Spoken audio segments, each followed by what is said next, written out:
Next question है तीसरे का घ, रासायनिक साम्य के लक्षण।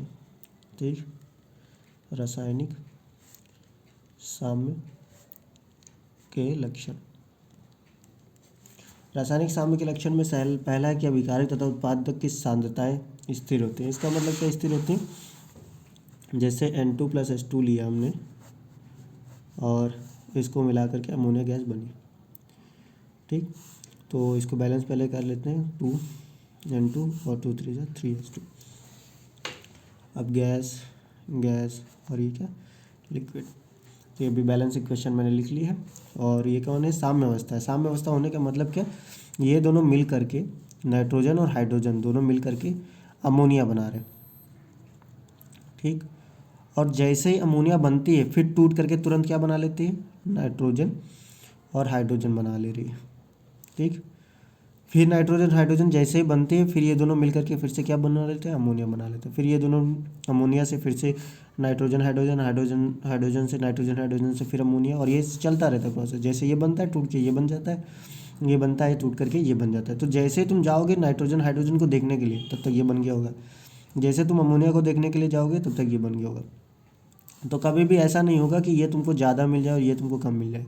ये दोनों तुमको जितना, अगर ये पहले 1 ग्राम मिल रहा था और ये 10 ग्राम मिल रहा है, ठीक, तो बाद में भी ये 1 ही ग्राम मिलेगा और ये 10 ग्राम ही मिलेगा। कभी ऐसा नहीं होगा कि तुम किसी टाइम पे आए और तुमको ये 2 ग्राम दिख गया और ये तुमको 9 ग्राम दिख गया, ऐसा नहीं होगा।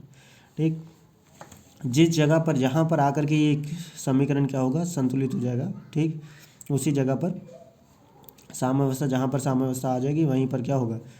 जो कंसंट्रेशन रहेगा वो कंसंट्रेशन इन्फिनाइट टाइम के लिए वैसे ही बना रहेगा। अगर 1 ग्राम है तो 10 दिन बाद आकर के भी चेक करोगे तो 1 ही ग्राम होगा।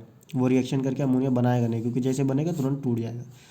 ठीक, तो सांद्रताओं में कोई परिवर्तन नहीं करता। सांद्रताओं में परिवर्तन नहीं होने का मतलब, अगर 1 ml है या 2 ml है या 1 मोल लीटर है या 2 मोल लीटर है या 3 मोल लीटर है। ठीक, सांद्रता को हम मोल पर लीटर में डिस्क्राइब करते हैं, मोल पर लीटर में।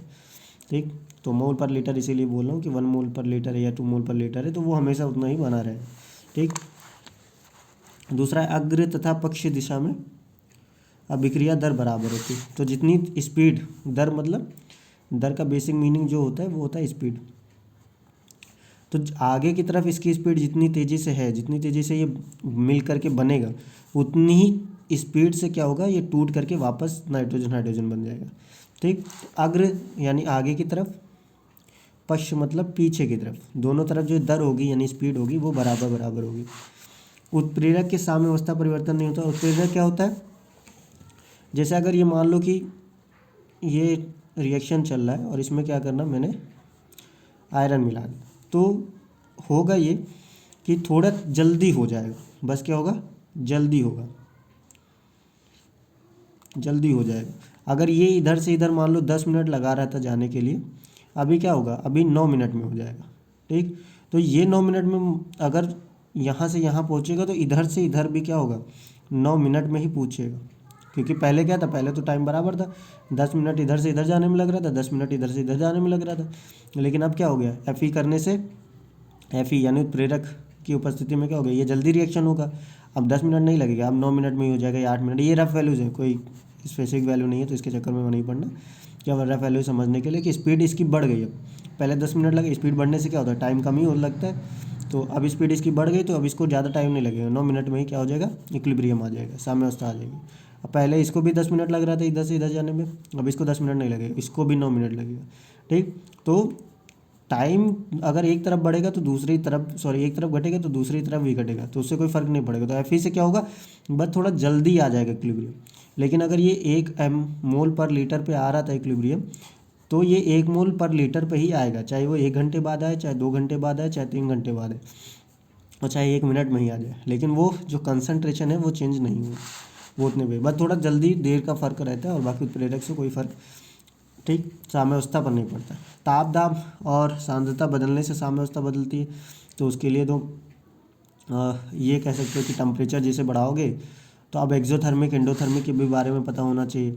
ठीक, फिर उसके बाद जो गैसेस स्टेज के लॉज हैं उसके बारे में पता होना चाहिए। लेकिन अगर P V is equal to N R T का अगर आइडिया थोड़ा बहुत भी है, हालांकि ये क्वेश्चन पे लगता है यहाँ लगाना सही नहीं है, लेकिन फिर भी अगर थोड़ा सा बहुत भी आइडिया है तब भी इसके बारे में बात कर सकते हैं। अदरवाइज इसको भी देख लो, ये टाइम के साथ समझ में आ जाएगा कि ताप और दाब से सांद्रता बदलने से, सांद्रता वाला तो पॉइंट यहीं पर था, पहला पॉइंट हम लोगों ने कर लिया। लेकिन ताप और दाब बदलने से भी साम्यावस्था बदलती है, समय के साथ आ जाएगा। या फिर हम लोग अभी ले ले ले सेतली ला सेतली हिंदी में कहते हैं ना, ला सातली नियम पढ़ेंगे।